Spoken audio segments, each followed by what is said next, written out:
Governor Beshear, thanks for joining us tonight. You and I talked 1 year ago just as the pandemic hit home. At that time, there was so much that we didn't know about navigating our way through a pandemic. Now, 1 year later, what do we know? What have we learned from the decisions that were made? Well, it's hard to believe it's been a year. And as we sit here 1 year later, I think it's fair to say we have mixed emotions. We feel grief for the over 5,000 Kentuckians we have lost, for the families that have suffered, for our lives being turned upside down, our children going through the things they have, as well as the fear and the anxiety that we felt over the course of the year. But we also feel hope, and it's okay to feel both at the same time. Hope that we have 3 effective vaccines, hope that we've already vaccinated over 1 million people in just a year and a couple weeks after our very first case. So as we are here just a year and change later, what we know is that we are going to defeat this virus this year. We're going to defeat it in 2021, and we're going to be able to come out of this and move into our future. But with that said, it's going to leave scars on us, both internally and externally. And so I hope we give ourselves the space to process, and also that we remember both the good things and the bad things that we learned about ourselves during this pandemic. Certainly, we want to remember it and all those lost here at the Capitol, and that's why we're creating a permanent memorial so that people have a place to come to remember those that are no longer with us.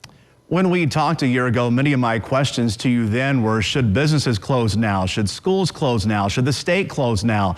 You told me then that people shouldn't focus on the speed of closing or reopening, but rather focus on being smart about the way those decisions are made. With what you know now, were we smart? Well, we know so much more about a virus today that didn't even exist until the very end of 2019, and we didn't see in this state until March. With our current knowledge, if we could go back in time, we'd have a mask mandate that was earlier. We would have known that monoclonal antibodies can significantly help in the treatment of this. Remember, we had no testing when we started out and only one lab. We then moved to eventually to testing for everybody and created the national model used for testing. When it began, there probably wasn't hope that within a year we'd have multiple effective vaccines. So it's hard to look back given how much difference a year can make. But here's what I'd say. This has been a war. When you lose 5,000 people, what you're involved in is a war. And that means at each point we were making battlefield decisions. And it means we made the best decisions with the information we had based on the conditions on the ground. And I feel comfortable that we did the very best we could with what we had at any given time. Is there something, in your opinion, we could have done better? Oh, again, I mean, if we look at what we know now, we would have started wearing masks a whole lot earlier, and that's just one area.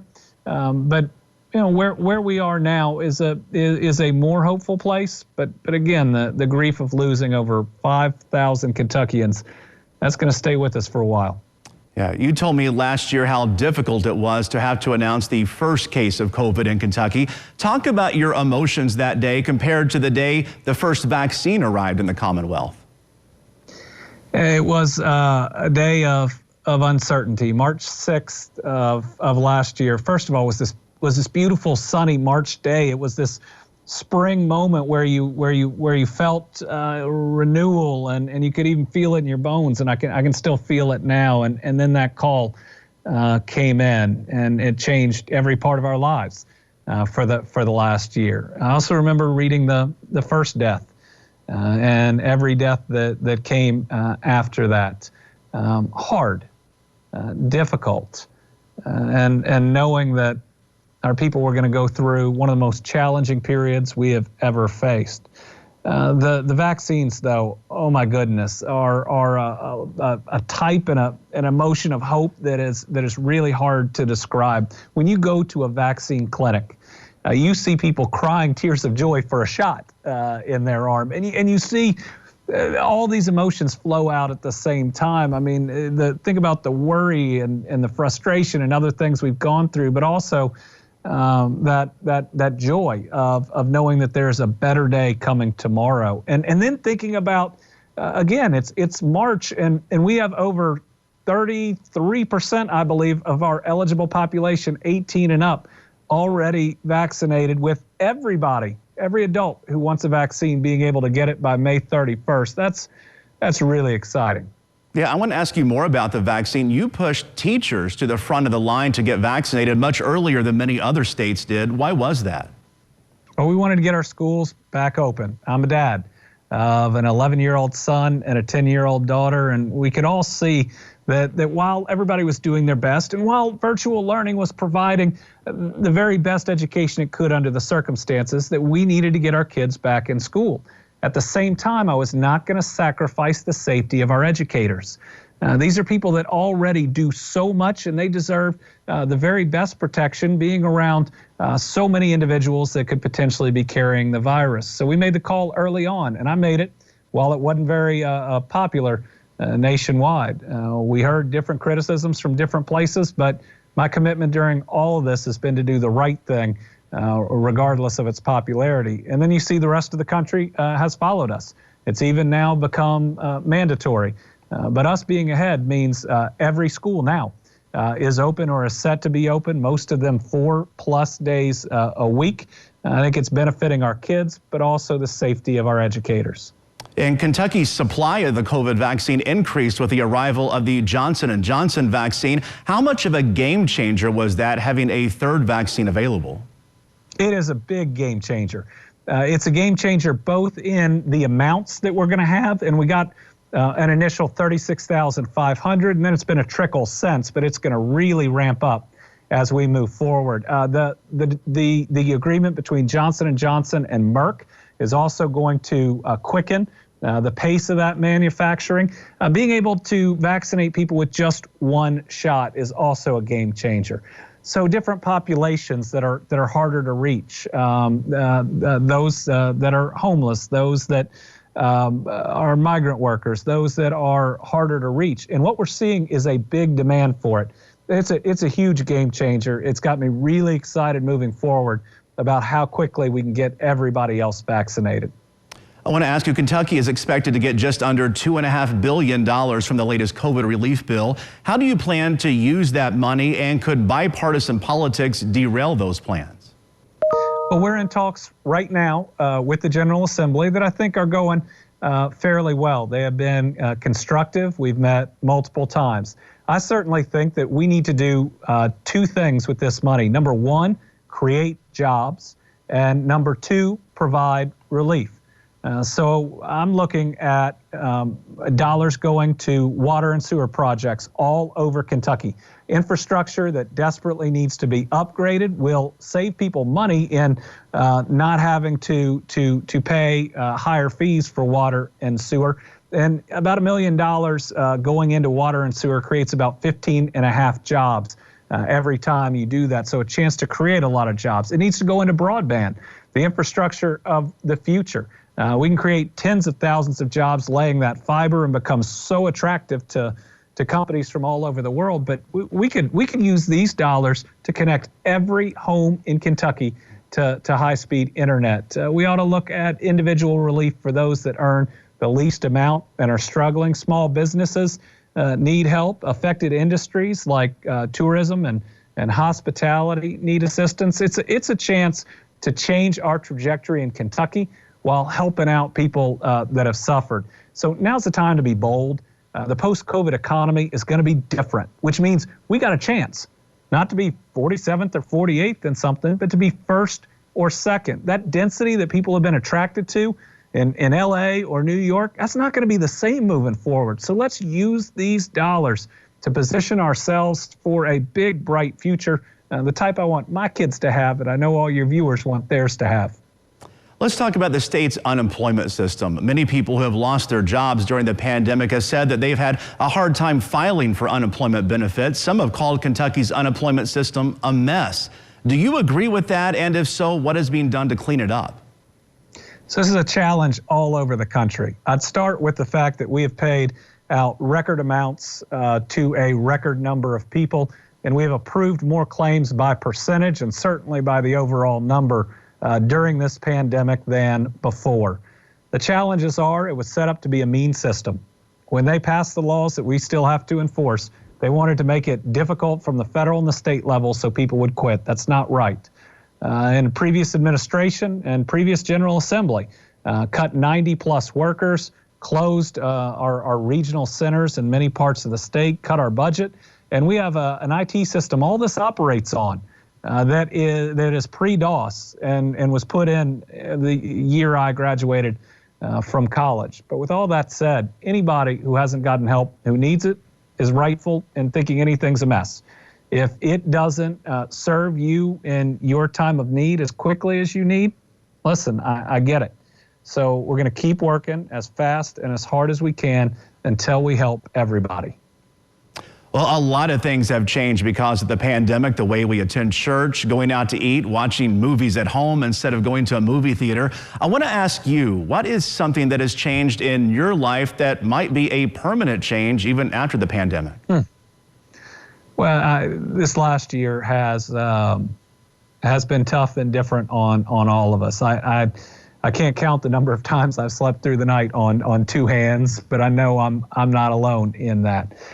But what this pandemic forced me to do, and it was the right thing, is to very quickly move past politics. You know, I'd been governor about 3 months before it hit, but I've been faced with having to make choices between difficult and more difficult, or unpopular and unpopular. And when it's life and death, when we're looking at a pandemic that's killed thousands of Kentuckians, and we thought was going to kill tens of thousands of Kentuckians, I knew we just had to very quickly get to the point where we were deciding between right and wrong and doing the right thing each time. I'm not going back.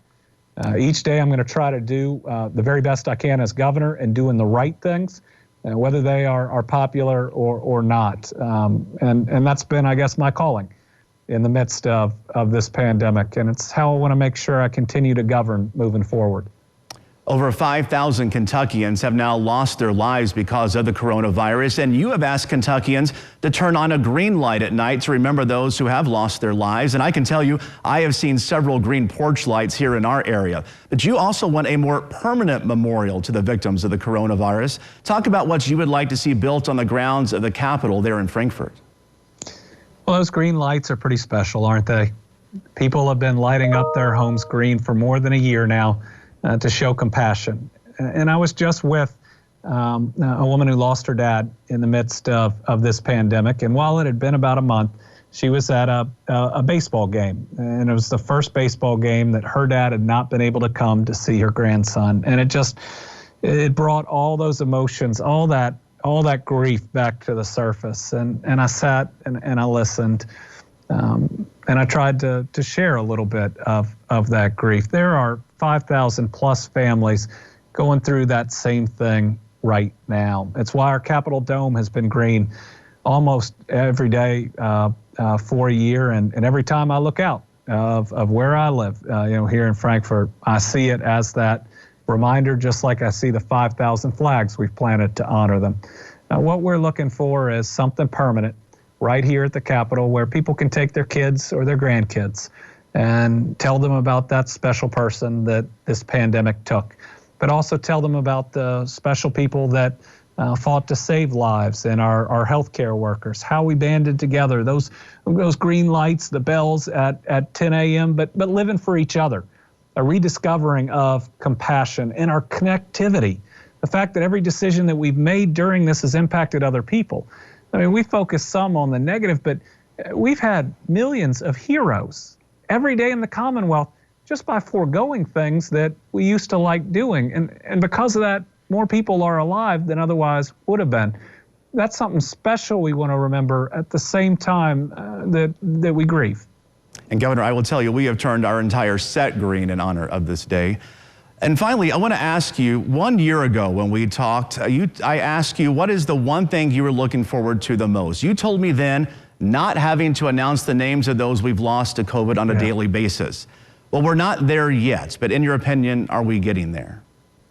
Oh, there's light at the end of the tunnel. And I will say that reading the ages and the counties, and it's been the toughest thing I've ever had to do, and it is just as tough today as it was then, especially as I've known more and more of these individuals personally, and I've talked to more and more of the families.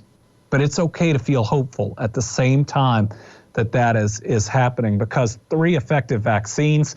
Every Kentucky adult who wants a vaccine, and we need you all to get it. They're safe, they're effective. Being available by May 31st, oh my goodness, that's 2 months and a couple weeks. So there is a lot to be excited about. I see a return to normalcy this year. It may not happen all at once, but as long as these variants don't ultimately disrupt the effectiveness of the vaccines, which means no serious illness and no death, then we have a much brighter future ahead of us. And I think it's brighter even in terms of the economy. We have had more calls on huge investments, some of them which would be the largest we've ever seen in the Commonwealth over these last weeks. I'm really excited about our future. But again, you got a lot of people that are watching that have lost during this. And I want to say we will continue to grieve with you even after this is over. That's what we owe to you and to ourselves in processing this. But again, it's okay to be hopeful. It's okay to be excited about being able to get out and do things again. And we'll get there. Let's not give up in the fourth quarter. And especially if you've been vaccinated, you have a duty to protect those that haven't. So continue to wear your mask and engage in social distancing. We can see that light when we won't have to. It's just around the corner. Kentucky Governor Andy Beshear, good to see you again. Thank you so much for taking the time to talk to us tonight. Thank you, and I love that set being green. It means a lot to a lot of people. Good. Thank you so much, Governor.